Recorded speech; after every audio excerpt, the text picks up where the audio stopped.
국어학원에서 중등 공부장을 맡고 있는 장민혜 선생님 반갑습니다.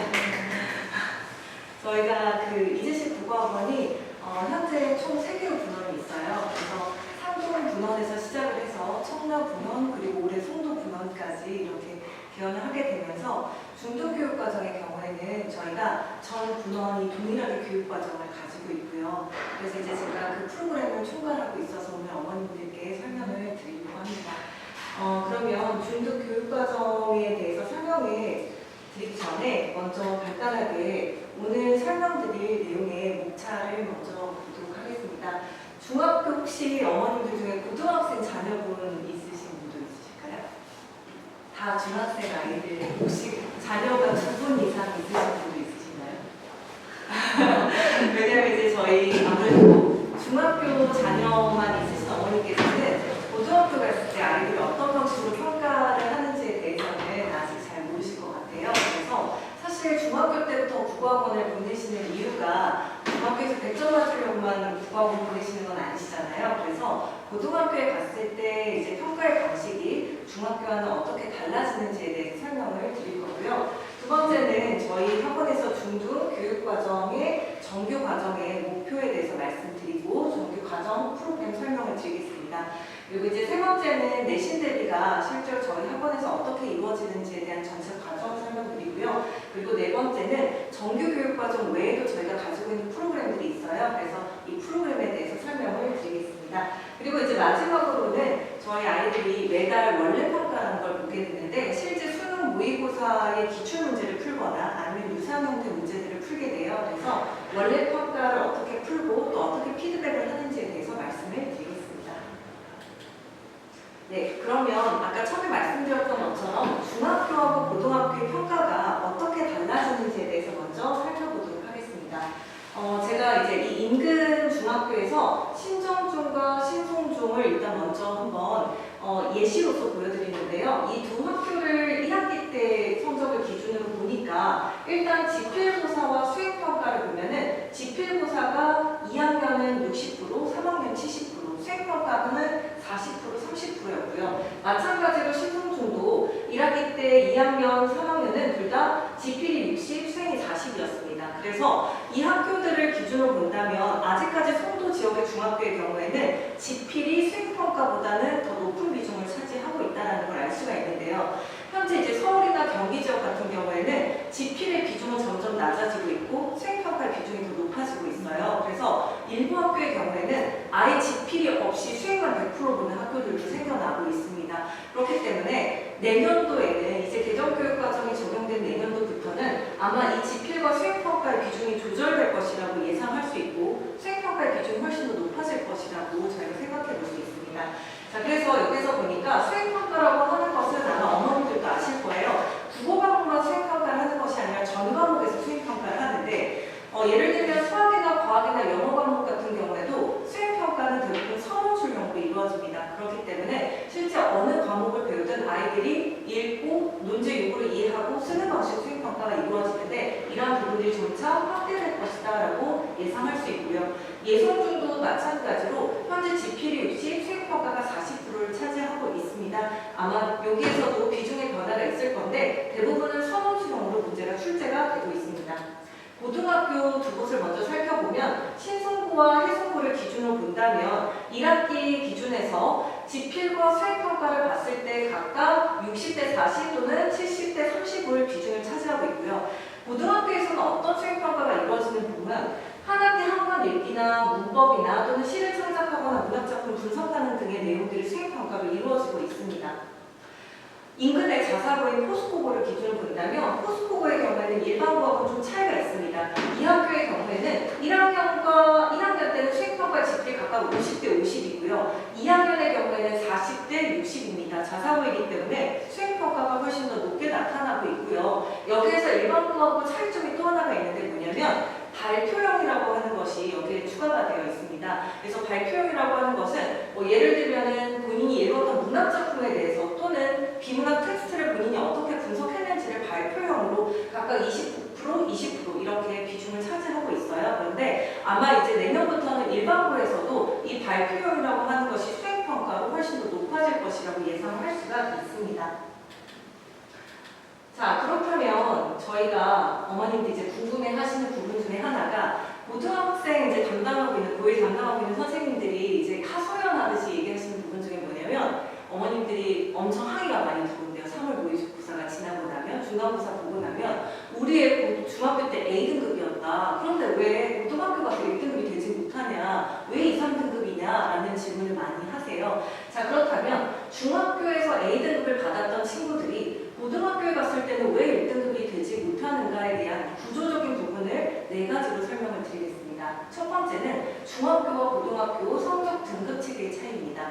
먼저 중학교의 경우에는 절대평가로 학업 성취도 평가가 이루어져요. 그래서 A등급, B등급, C등급 이렇게 나눠지고 90점 이상, 그러니까 지필과 수행평가를 합산한 점수가 90점 이상인 경우에는 A등급인데 학교마다 차이는 있어요. 교육부에서 권고하는 거는 30% 정도를 A등급으로 해라라는 걸 권고하고 있지만 학교에 따라서 30%에서 많게는 50%까지 A등급이 나오기도 합니다. 그러니까 반에서 절반 이상 또는 3분의 1 정도는 90점 이상인 거죠. 그래서 이 A등급을 받았던 친구들이 고등학교에 가면 어떻게 달라지냐면 현행 체제로는 4%까지가 1등급이에요. 그러니까 100명 중에 4명만 1등급이라는 얘기가 되는 거죠. 그전에는 거의 절반 가까이가 A등급이었는데 고등학교 가니까 4%만. 그런데 우리 친구들은 고교학점제 세대고 고교학점제에서는 내신 등급 체제가 달라지죠. 그래서 11%까지가 A등급, 1등급이 되는 겁니다.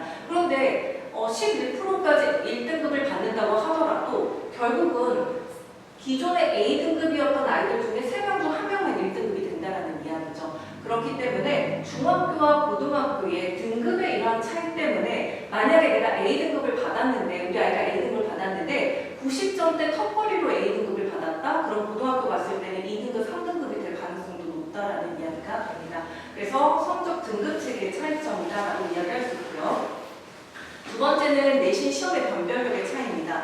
중학교까지만 하더라도 아이들 실제 시험 범위가 그렇게 많지는 않습니다. 내신을 학원에서는 길게는 하고는 있지만 아이들이 외부에서 어떤 작품들이 문제를 출제가 된다고 하더라도 실제로는 정해진 내용에서 그리 많지 않은 시험 범위에서 문제가 출제가 돼요. 그런데 고등학교 올라가게 되면은 시험 범위 자체가 3배, 4배 이제 많아집니다. 외부 작품 출제 비중도 높아지고요. 제가 이제 현재 부천 지역에서 좀 오래 근무를 했는데 부천 지역의 경우에 일부 학교들은 출판사, 교과서에서 소단어 하나 정도만 내고 나머지는 다 외부 작품에서 문제를 출제하고 있고 선언 수령도 출제를 하고 있습니다. 그렇기 때문에 중학교에서 이렇게 내신 시험이 변하고 있는 이유는 이 아이들이 고등학교에 갔을 때 달라지는 내신 시험에 적응을 해야 하기 때문에 앞으로 중학교 내신 시험도 달라질 것이다라는 걸 예상할 수 있고요. 그리고 또 아이들이 학교에 갔을 때 자기 등급이라는 게 내신 등급도 있지만 수능 모의고사, 결국 아이들이 내신뿐만 아니라 수능을 잘 보기 위해서 이 공부를 하는 건데 수능 모의고사 등급이라고 하는 것은 또 내신과 달라질 수 있어요. 그래서 중학교 내신 시험도 수능 모의고사 형태로 지금 많이 바뀌어가고 있습니다. 세 번째는 평가의 내용과 방식의 차이입니다. 지필과 수행을 분단하는 점에서는 중학교, 고등학교 크게 다르지는 않은데요. 중학교까지만 하더라도 선생님들이 수행평가에서 엄청나게 많은 강점을 하진 않습니다. 하지만 이제 고등학교 가면 수행평가에서 점수라고 하는 것이 훨씬 더 점수를 따기가 치열해집니다. 그런 점에서도 평가 방식과 내용의 차이가 발생하고요. 마지막으로는 아이들이 내신뿐만 아니라 수능 모의고사에 대비를 해야 되는데 중학교 학교에서 배우는 내신의 내용만으로는 아이들이 고등학교 1학년 3월 모의고사를 치를 수가 없습니다. 그렇기 때문에 수능 모의고사에 대한 대응 학습 역량을 키우는 것이 중요하다고 보여집니다. 이렇게 아이들이 결국에는 A등급을 현재 받고 있는 이 아이들이 고등학교에 갔을 때 1등급을 받기 위한 조건들은 결국 이 4가지를 모두 다 고려해야 된다는 사실을 말씀드리려고 했습니다.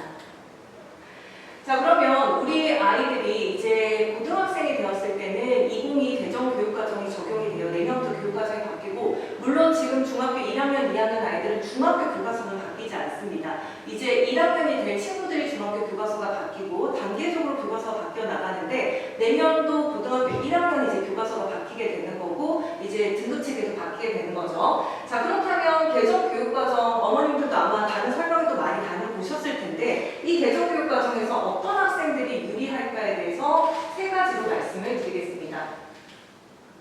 이 개정교육 과정에서 국어 과목뿐만 아니라 공통적으로 모든 과목에서 교육부에서 강조하고 있는 세 가지가 첫 번째는 과정 중심의 평가이고요. 두 번째는 교과 융합형 평가이고요. 세 번째는 선논술형 강화입니다.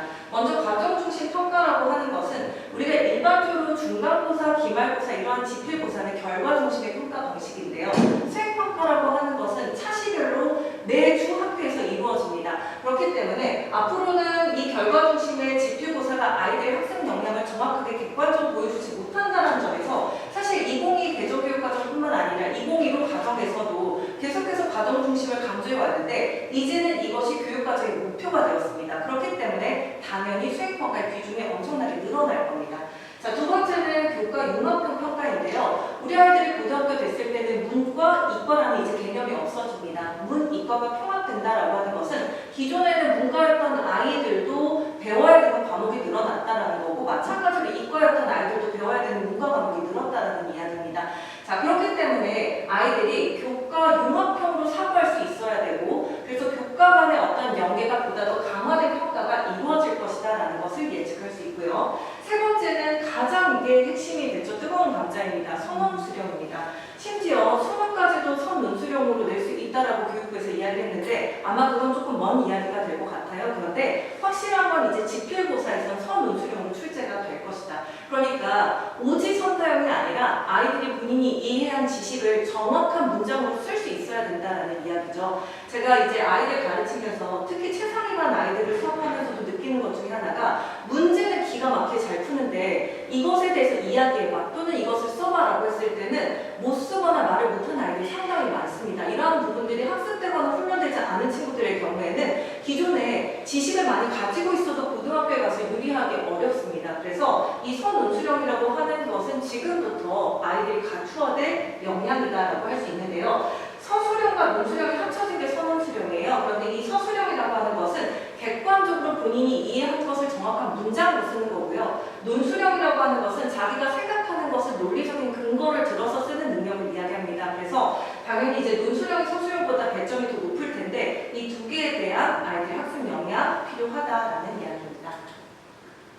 자, 그렇다면 이러한 교육과정이 바뀌는 것에 따라서 저희 중등교육과정은 굉장히 오랫동안 준비를 해왔습니다. 2022 개정 교육과정과 관련된 내용들은 이미 2년 전부터 교육부가 발표를 했고 이 내용에 따라서 중등교육과정을 계속해서 개편을 해왔습니다. 자, 그래서 저희 중등교육과정의 목표는 네 가지입니다. 먼저 아이들이 적어도 고등학교 가기 전까지 중등교육과정을 완전하게 이수하는 것입니다. 물론 우리 아이 내신 늘 100점 받았어. A등급이야. 중등교육과정 완전히 이수한 거야 라고 생각을 하실 수 있는데 의외로 아이들이 학교에서 보는 지역적인 내용들만 공부를 하고 중등교육에서 아이들이 배워야 될 다양한 내용들을 놓치는 경우가 굉장히 많습니다. 그래서 정규과정 안에서 중등교육과정을 완전하게 이수하면서 고등과 국어의 연계를 강화하는 것이 저희 첫 번째 목표이고요. 두 번째는 선논술형 대비. 그러니까 선논술형 중요하다고 하는데 실제로 국어학원 보냈더니 맨날 문제만 그냥 지필만 풀어요. 이러면 선논술형을 대비할 수가 없는 거죠. 그래서 실제 저희 교육과정 안에서 어떻게 선논술형을 대비하려고 하는지를 보여드리도록 하겠습니다.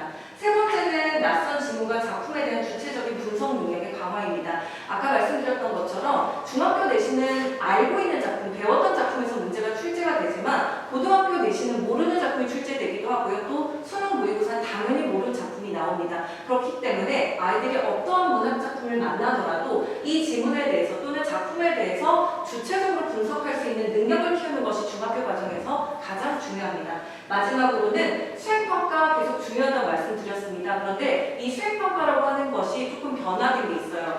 코로나 때까지만 하더라도, 한참 코로나 때까지 하더라도 학교에서 아이들에게 미리 수행평가를 어떤 거를 해야 되는지에 대한 공지를 주고 준비할 수 있겠고요. 학원에서는 아이들이 쓴 걸 첨삭해서 심지어 어느 정도 써서도 보냈습니다. 하지만 이 수행평가가 과정 중심으로 이루어지다 보니까 이제 선생님이 아이들 걸 미리 준비해 줄 수 없고 첨삭해 줄 수 없는 수행평가도 많이 이루어지고 있습니다. 즉 학교에서 미리 공지하지 않고 갑작스럽게 수행평가를 보는 경우가 많아요. 자, 그렇기 때문에 아이들은 어떤 수행평가도 미리 대비할 수 있는 역량이 필요합니다. 자, 그래서 저희가 이 국어 교육과정에서 크게 두 가지로 본다면 정규과정과 내신 대비 과정도 나눠볼 수 있습니다. 정규과정의 경우에는 방금까지 어머님들께 제가 설명드렸던 이 네 가지의 목표가 포함되어 있는 교육과정 교육과정이고요. 이 교육과정에서는 고등 대비에 대한 선행학습이고 고등 내신과 수능 대비에 대한 기본적인 학습 역량을 강화하는 것이 목표입니다. 내신 대비의 경우에는 학기별로 중간고사, 기말고사 2회 집중해서 수업을 진행을 하고 있고요. 주차별로 체계화된 진도 수업과 1대1 클리닉, 그리고 마지막으로 철저한 학교 중심의 분석과 자체 제작 교재로서 저희가 내신 대비를 진행을 하게 됩니다. 저희 수업 시간은 총 3시간입니다. 그래서 1교시, 2교시, 3교시로 나누어서 하는데 1교시의 경우에는 2학년, 3학년 동일하게 비문학과 어휘 테스트를 진행하는데 과정에 따라서는 문법에 집중하는 주간도 있습니다. 그 경우에는 비문학은 빠지게 되고 문법과 어휘로 진행을 하게 되고요. 2교시에는 문학 수업을 진행을 하는데 문학에서는 시나 소설이나 고전이나 여러 가지 문학적 갈래를 수업을 하게 되고요. 마지막으로 교과독서라는 게 있는데 아마 이 교과독서라는 단어는 처음 들어보셨을 것 같아요. 이제시 국어에서만 가지고 있는 유니크한 교육이고 이 교과독서를 통해서 아이들이 수행평가와 수능 수련 대비가 이루어진다라고 볼 수 있습니다. 그리고 이제 저희는 최상위반이 별도로 운영되고 있어요. 이 최상위반의 경우에는 2학년부터 시작을 하게 되는데 최상위반 학생들은 결국 이제 저희가 학원에서 진행하는 원래 평가에서 1등급 내지는 2등급까지 아이들을 선발을 하고요. 이 아이들의 경우에는 자사 특목고를 준비하거나 또는 어떤 별도의 수업이 필요하다라고 판단되는 친구들을 위해서 준비한 수업입니다. 그래서 이 수업은 선정 기준은 원래 평가 1, 2등급 그리고 과제 수행도나 담임 선생님의 상담에 결정을 하게 됩니다. 수업 구성은 최상위반만 별도 교재로 운영을 하게 됩니다.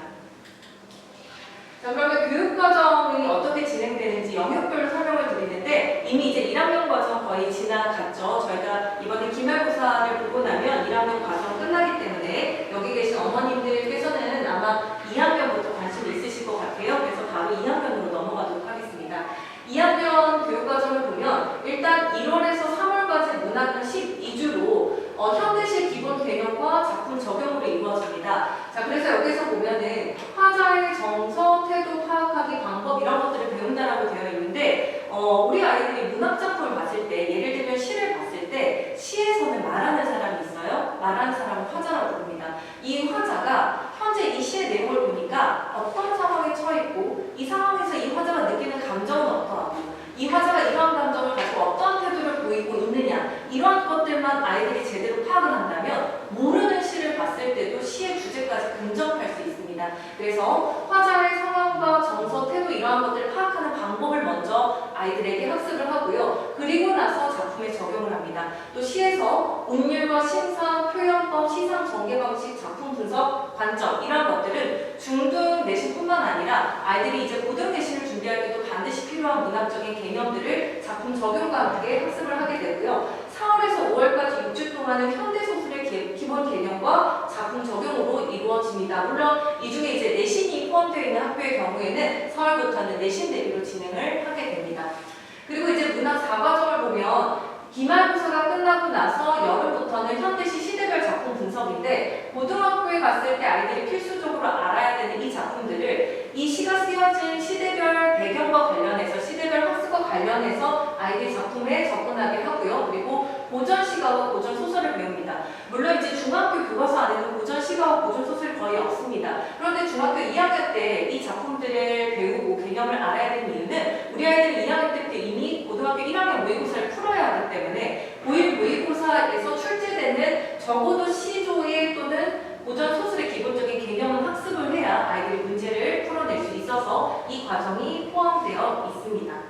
그리고 이제 문학 5과정은 3학년 1학기입니다. 현재 2학년인 경우에는 바로 1월달부터 3학년 1학기 사실 저희가 예비고일 과정을 크게 2학기로 운영을 하고 있어요. 그래서 1학기 때는 아이들이 현대시에서 모든 필수 개념과 작품 적용으로 아이들에게 학습을 하고요. 4월에서는 아마 내신 대비에 들어가게 될 겁니다. 내신 대비에 안 들어가는 학교들의 경우에는 현대소설을 학습을 하게 됩니다.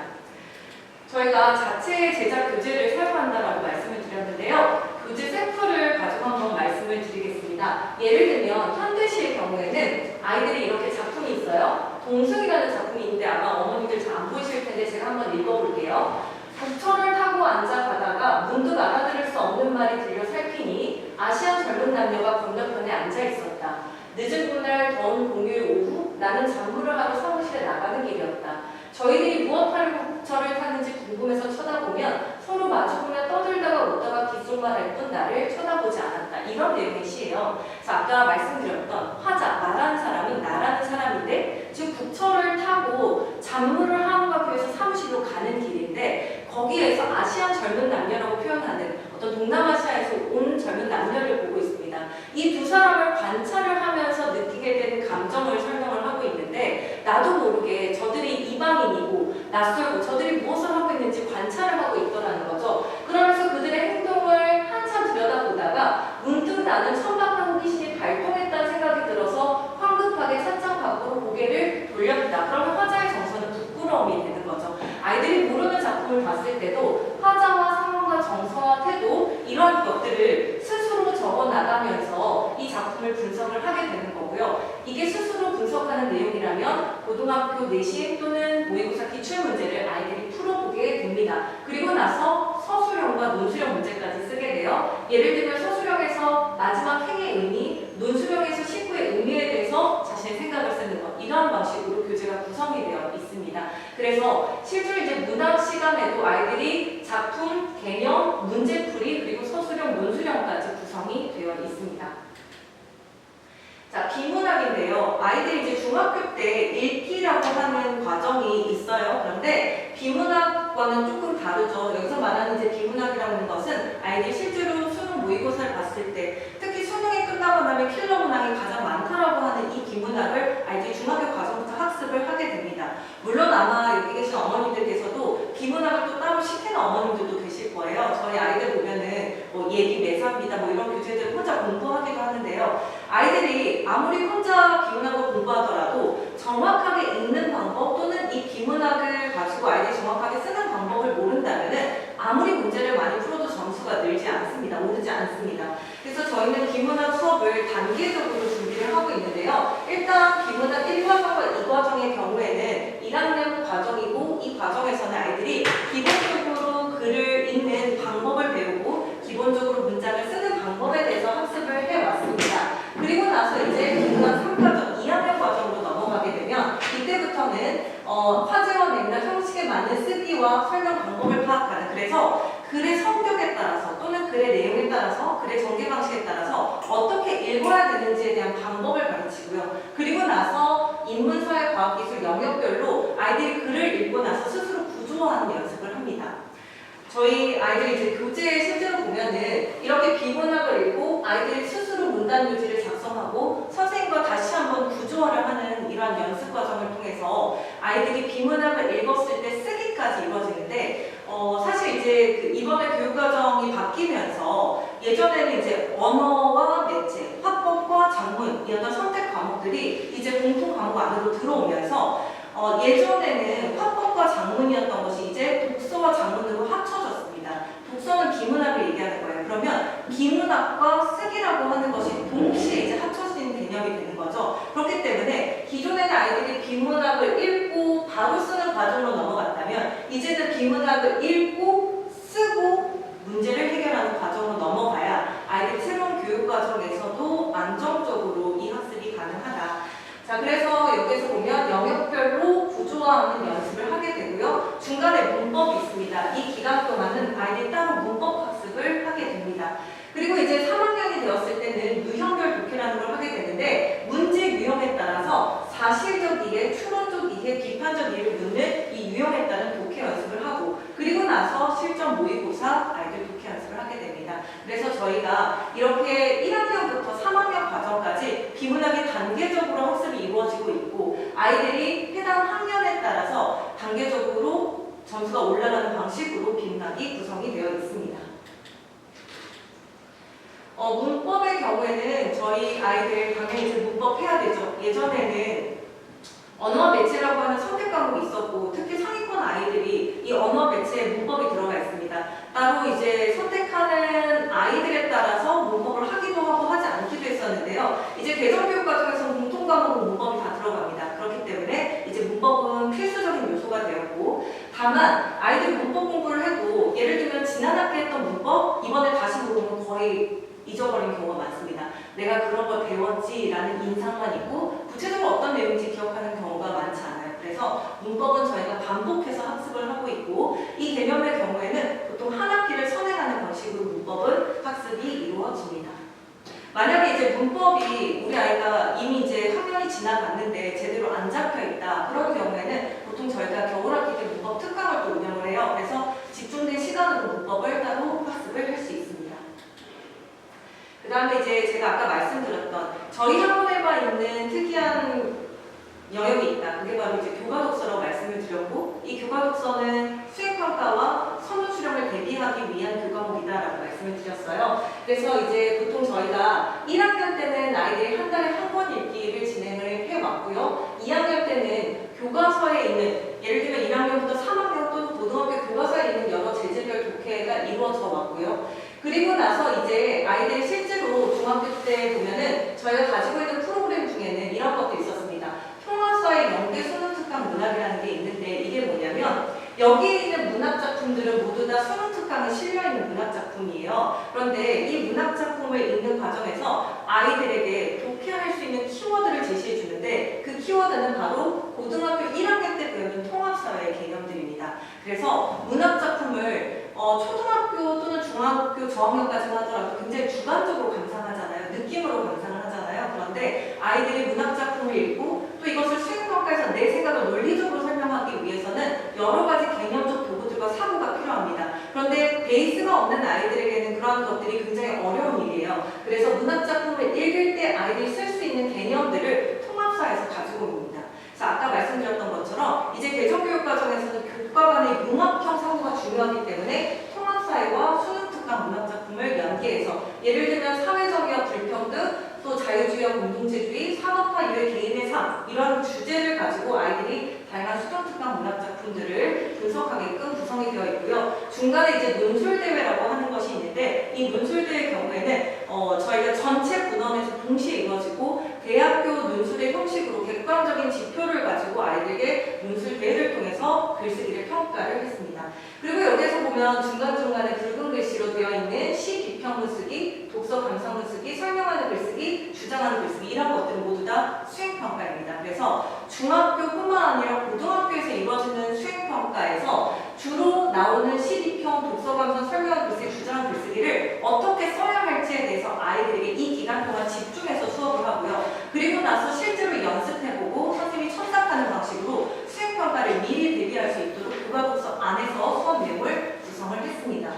그리고 이제 중학교 3학년이 되면은 발문 중심 모든 필독서 시대별 읽기라고 되어 있는데 고등학교 가기 전에 무조건 읽어야 되는 책들이 있어요. 그 내용들 예를 들면 뭐 고향에서 만세전 이러한 작품들을 아이들과 같이 읽고 이 일제강점기나 또는 일제강점기 이후의 시대별 특징, 역사적인 배경을 가지고 사회문화적 맥락에서 이 작품을 어떻게 접근해야 되는지를 같이 읽고 발표하고 토론하고 선논술형 쓰기를 통해서 수업을 진행을 합니다. 그리고 마찬가지로 주장하는 글쓰기, 건의하는 글쓰기처럼 이제 학년이 올라갔을 때 진행되는 수행평가 특강 역시도 같이 진행을 하고 있습니다. 그래서 중학교에서 고등학교까지 적어도 국어 과목에서 이루어지는 수행평가의 모든 유형들을 아이들이 2학년, 3학년에서 미리 준비할 수 있도록 교과독서 안에서 구성이 되어 있습니다.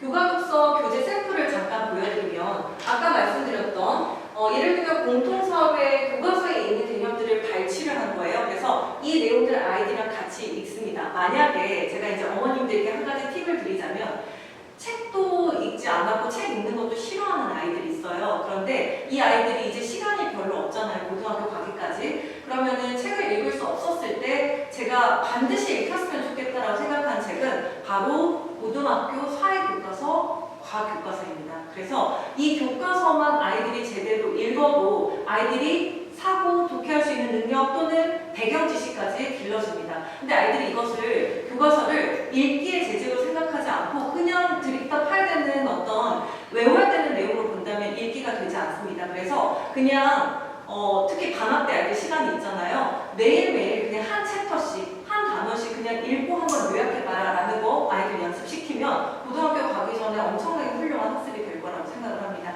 그래서 저희는 사회교과서를 읽히고 문학작품을 읽고 그리고 나서 교과서의 개념과 문학작품의 내용을 연계해서 서술형과 논술형 이렇게 배경 지식 확장으로 교과교조 수업을 진행을 하고 있습니다.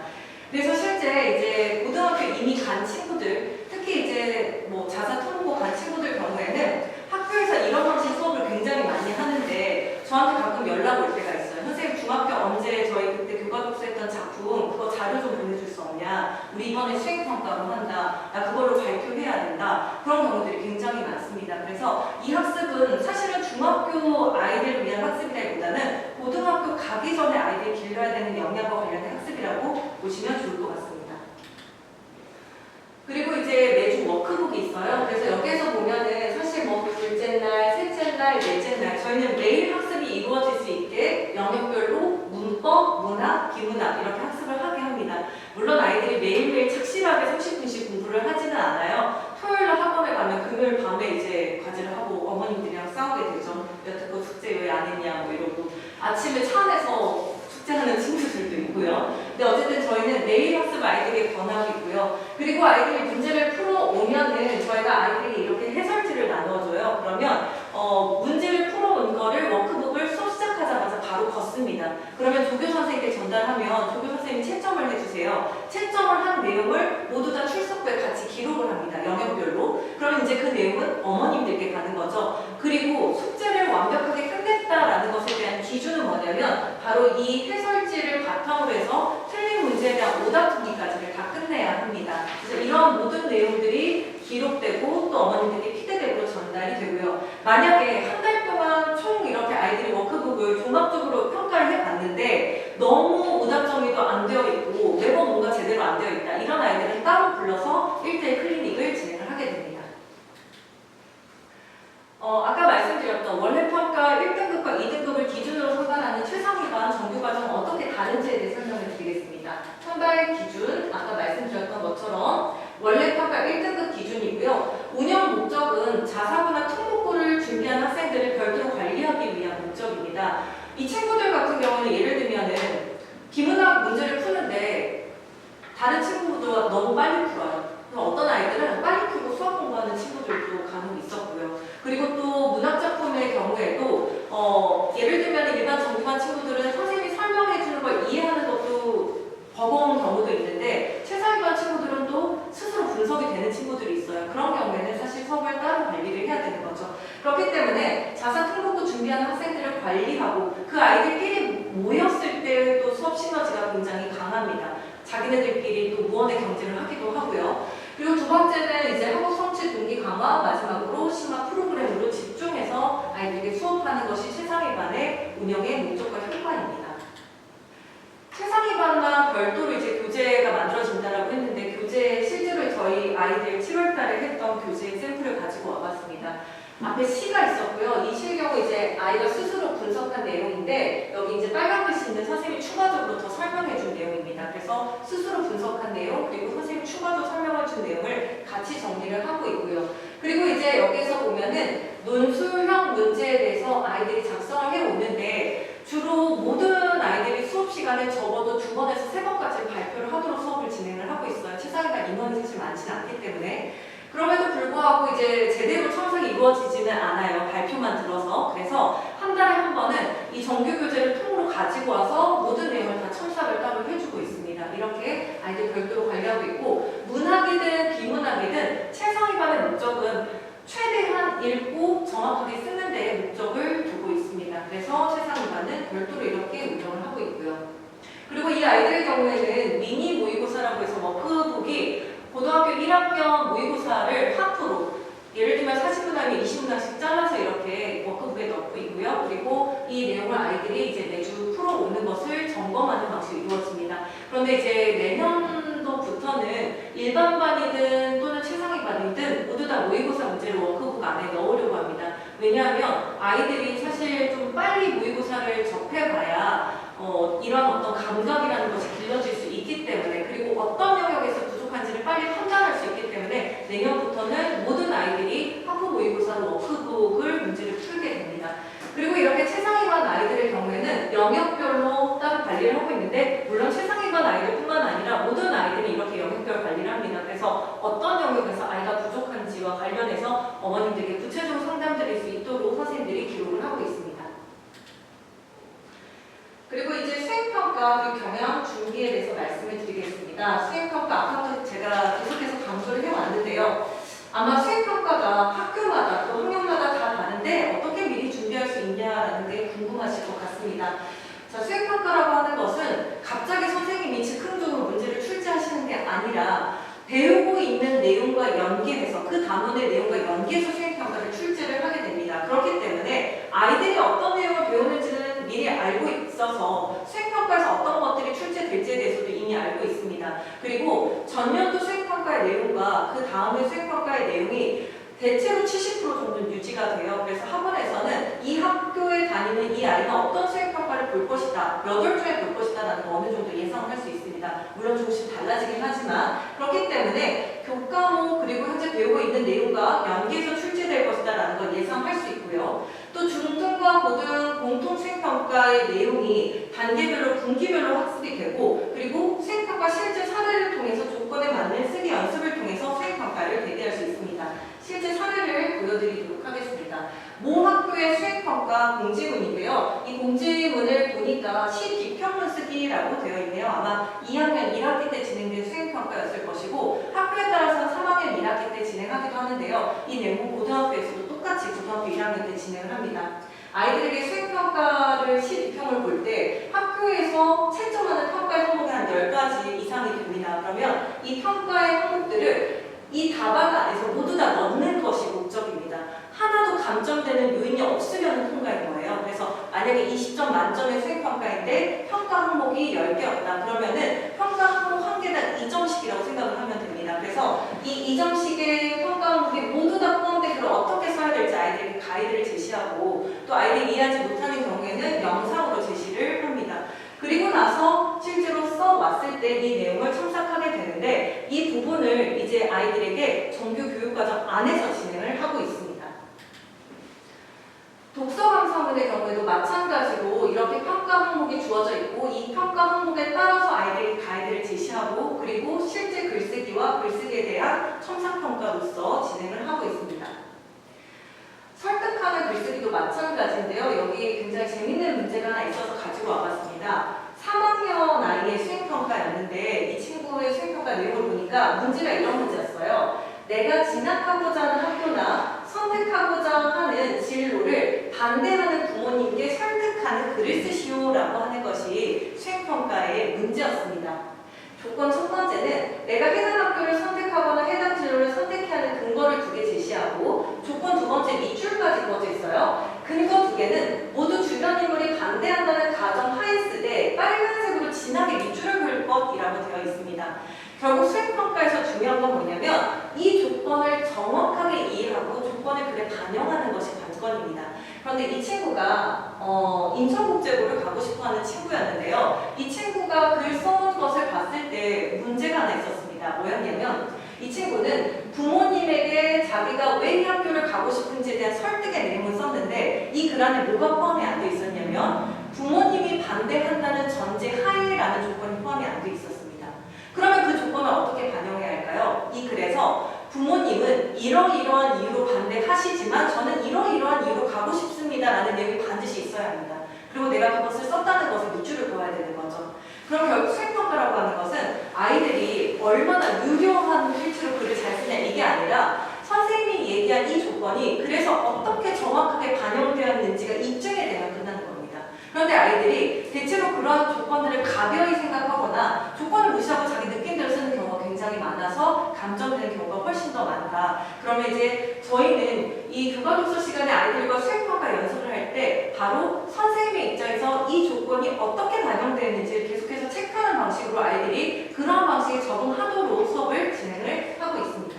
그래서 이거 같은 경우에는 아이에게 제가 첨삭해준 내용입니다. 너의 글에서 이러이러한 부분은 목적에 부합했지만 이러한 부분에서는 문제가 있다. 그러니까 이 글의 형태로 다시 작성해와라. 이런 방식으로 첨삭 진행을 하고 있습니다.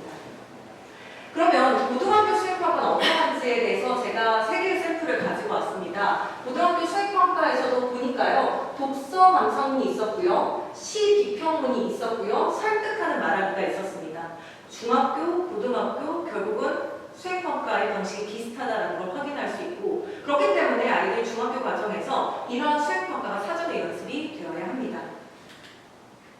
그래서 수행평가 교과독서 시간에 저희가 수업을 진행할 때 실제 교재 샘플입니다. 그래서 시비평문, 독서감상문, 주장하는 글쓰기의 개념들과 쓰는 방법을 배우고 실제 써보고 첨삭 진행하는 방식으로 드리를 하고 있습니다.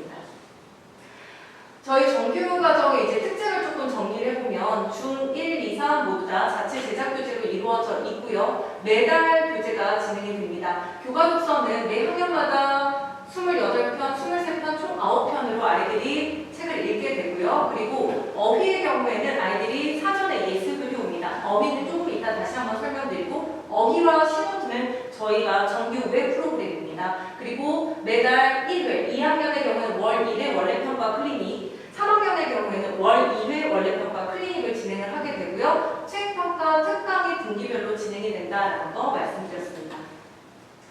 자, 그러면 이제 내신 대비에 대해서도 저희는 어떻게 진행하는지 간단하게 설명을 드리겠습니다. 내신 대비에서 이제 중요한 것은 중학교 때 아이들의 학습 습관이 고등학교까지 간다라는 점에서 내신 대비가 중요합니다. 내신 대비 물론 100점 받아야 되지만 100점보다 더 중요한 것은 고등학교까지 가는 학습 습관을 만드는 데 있습니다. 그래서 꼼꼼하게 과제를 하고 자기만의 학습 루틴을 만들어야 되는데 특히 문제풀이뿐만 아니라 틀린 문제에 대한 확인과 오답 정리를 선생님이 꼼꼼하게 관리해 주셔야 합니다. 그래야만 아이들이 중학교 내신 대비를 하면서 이 습관으로 고등학교까지 갈 수 있습니다. 그리고 세 번째는 내신 대비 이 성적을 통해서 좋은 성적은 기본이고 이것을 통해서 아이들이 자신감을 얻고 고등학교까지 갈 수 있습니다.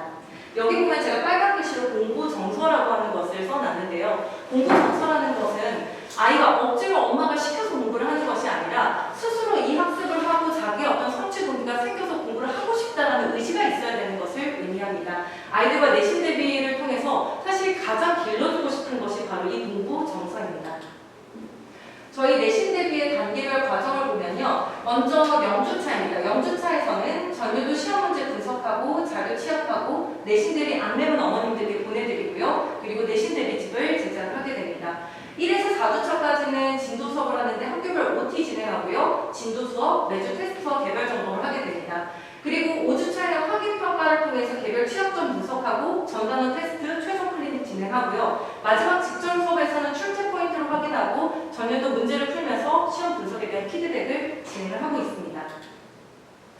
처음에 이제 영주차에서 어머님들께 드리는 안내문의 형식입니다. 그래서 수업은 어떻게 진행하고 클리닉은 어떻게 진행하고 구입해야 되는 교재, 주차별로 수업 어떻게 진행할 건지에 대한 진도, 그리고 테스트와 과제를 어떻게 해와야 하는지, 아이들이 내신 기간 동안 지켜야 되는 내용들, 이런 것들을 미리 안내문으로 보내드리고요.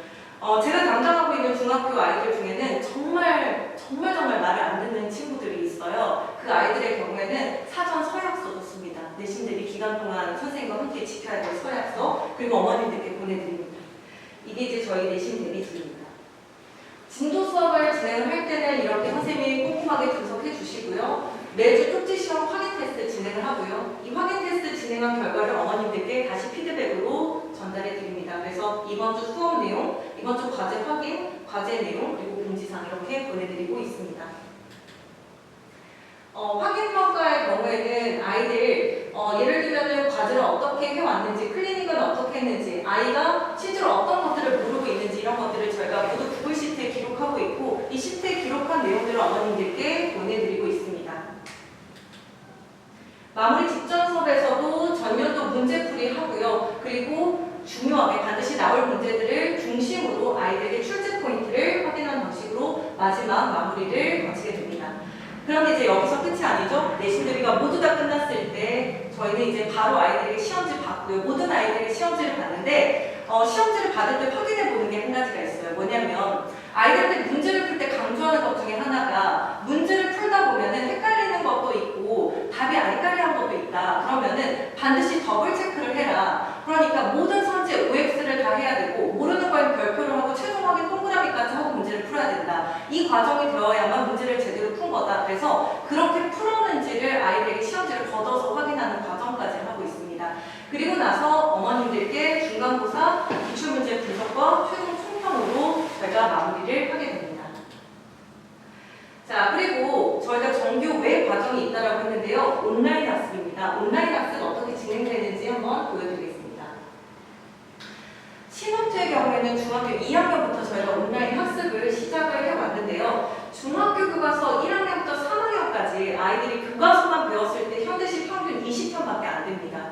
그런데 적어도 자사 통보부가 아니더라도 일반고를 지원하려고 하더라도 적어도 아이들이 고등학교 가기 전에 적어도 100편의 시는 보고 가야 합니다.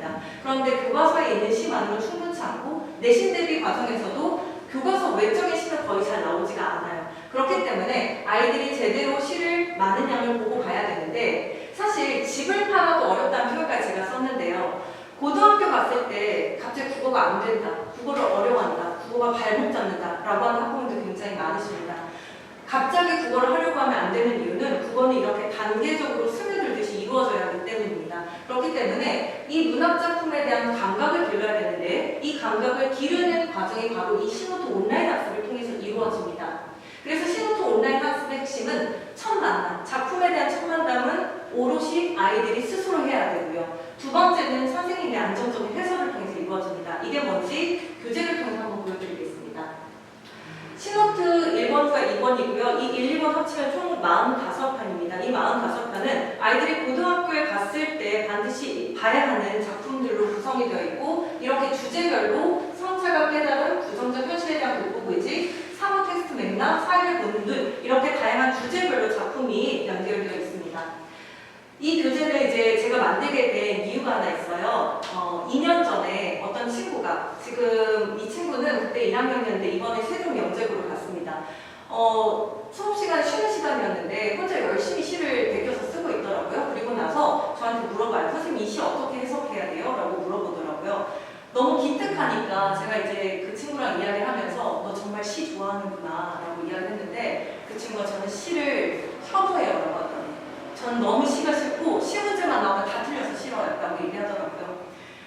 근데 그 친구는 싫어하기 때문에 그거 극복하려고 혼자 베껴 쓰고 분석해보는 연습을 하고 있었어요. 그래서 내가 너를 위해서 교재 만들어줄게 라고 이야기를 해서 만든 게 이 내 맘대로 현대시였습니다. 제목을 이렇게 붙인 이유는 너 마음대로 시를 한번 분석을 해봐. 그리고 나서 선생님의 해설을 들어라는 목적으로 만들었고요. 이 현대시는 정규 수업과 별도로 이루어지고 매주 아이들에게 영상을 제공을 하고 있는데 영상을 보기 전에 스스로 분석하고 영상을 보면서 다시 정리해 오도록 구성이 되어 있습니다.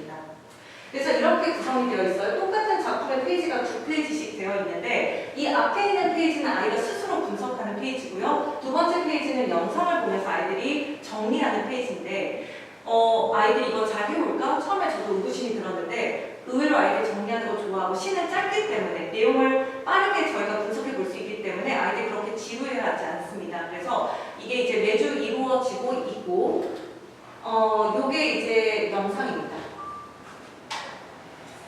안녕, 이제 9번 친구들. 이번 주에도 내 맘대로 현대시 장문했을게요. 자, 우리 이번 주에 함께 만나볼 작품은 하중우 시인의 제가 아까 어머님들께 잠깐 설명드렸던 그 하중우 시인은 작품입니다. 우리가 얼마 전에 다룬 적이 있었던 밴드와 맞춤이라고 하는 작품을 쓰신 분입니다. 자, 이 작품에서도 들어봤던 것처럼 하중우 시인은 이주 노동자부터 결혼 이민자까지 한국 사회에 유입된 다양한 이주민들에 대한 시를 본격적으로 썼고 이번 작품에서도 이주 노동자를 우리와 다른 타인으로 대하지 않고 똑같이 먹고 살고자 노력하는 동등한 이들. 네, 이렇게 이제 아이들에게 시 노트 영상을 제공을 하고 그리고 나서 아이들이 스스로 공부를 해오도록 진행을 하고 있습니다. 그리고 실제로 각 분원별로 살펴봤을 때 매주 이 신호트의 경우에는 과제 성취율이 90% 이상이 넘어요. 그래서 아이들이 실제로 그렇게 싫어하지 않는 학습 중에 하나입니다. 자, 그리고 또 하나가 바로 어휘학습입니다. 어휘 굉장히 중요하다는 거 알고 계실 텐데 제가 이제 얼마 전에 청진국제중 친구 내신 대비를 같이 준비를 하면서 그 친구한테 질문을 가져와라 라고 했더니 아이가 한 40문제 정도 질문만 뽑아왔어요. 그런데 제가 너무 당황했던 것 중 하나가 정말 작품에 대한 분석 이해를 잘했는데 이 문제에서 있는 어떤 특정 단어들을 몰라서 문제를 제대로 못 풀더라고요. 그래서 뭐 예를 들면 어떤 것에 대한 것이 반감되었다 라고 했을 때 이 반감이 뭔지를 알지 못해서 이 문제를 못 푼다거나 이렇게 이 어휘 때문에 아이들이 굉장히 발목 잡힌 경우가 많습니다. 저희가 매주 어휘 학습을 진행을 하고 있는데 어휘 교재를 주면 아이들이 공부를 해오잖아요. 그런데 어떤 문제를 또 발견했냐면 어휘 교재에서 설명해주는 어휘를 이해를 못해요. 그래서 또 잘 모르는 거예요. 그래서 어휘도 저희가 모두 다 해설 강의를 같이 진행을 합니다. 아이들에게 매주 나가는 영상이 두 가지인데 하나는 어휘 그리고 또 하나가 신호키인데 아이들 지루하지 않도록 대충 한 15분 정도 영상을 제공을 하고 있습니다. 아이들이 스스로 어휘 학습이 힘든 이유는 어휘를 설명하는 어휘를 몰라서이고 그래서 1차는 스스로 예습하고 2차는 영상을 보고 3차는 테스트로 확인하는데 테스트에서 기준 점수를 통과하지 못한 아이들은 재시험을 보고요. 재시험을 봤는지도 모르는 경우는 다시 한번 영상을 보도록 하고 있습니다. 이렇게 어휘 학습의 경우에 아이들에게 단톡방에 어휘 영상 올려주고요. 테스트 진행하고 그리고 이렇게 매주 영상을 제공하고 있습니다. 자, 마지막으로 이제 원래평가와 클리닉입니다. 이 원래평가의 경우에는 2학년의 경우에는 매달 1회 그리고 3학년의 경우에는 2회 진행을 하는데 이렇게 모의고사 형식으로 문제를 풀어요. 아이들이 와서 60분 정도 각자 원하는 시간대에 와서 문제를 풀고요. 그리고 나서 스스로 채점하고 선생님이 주는 해설지를 바탕으로 오답 정리를 합니다. 그리고 이렇게 클리닉에 대한 분석표를 스스로 작성을 해요. 어떤 영역에서 틀렸고 예를 들면 현대시 표현법을 몰랐는지 또는 현대시 시의 의미를 몰랐는지 또는 현대소설의 인물의 심리를 몰랐는지를 문제 유형별로 아이가 어떤 부분에 취약한지를 피드백지를 작성하는 선생님과 같이 확인을 하고 어떻게 보완할 계획이 있는지에 대해서까지 작성을 하면 이 원래평가 클리닉을 끝내게 됩니다. 이 원래평가의 경우에는 평일에 진행하고 있고 아이들이 원하는 시간에 선택을 할 수 있습니다. 그래서 모의고사, 문제풀이와 확인 그리고 아이들이 한 달에 한 번씩 교재 점검을 한다고 했었는데 이 부분에서 확인을 하게 됩니다. 그래서 이런 과정을 통해서 아이들이 학습 관리 그리고 매달 이 수업을 잘 따라오고 있는지를 확인하는 과정으로 이루어지고 있습니다. 그리고 나서 모든 아이들의 성적은 모든 분원의 이 성적을 저희가 취합해요. 그래서 예를 들면 저희가 전체 분원 한 학년당 300명, 500명 정도 됩니다. 그러면 이 아이들의 성적을 한 번에 저희가 평균을 내요.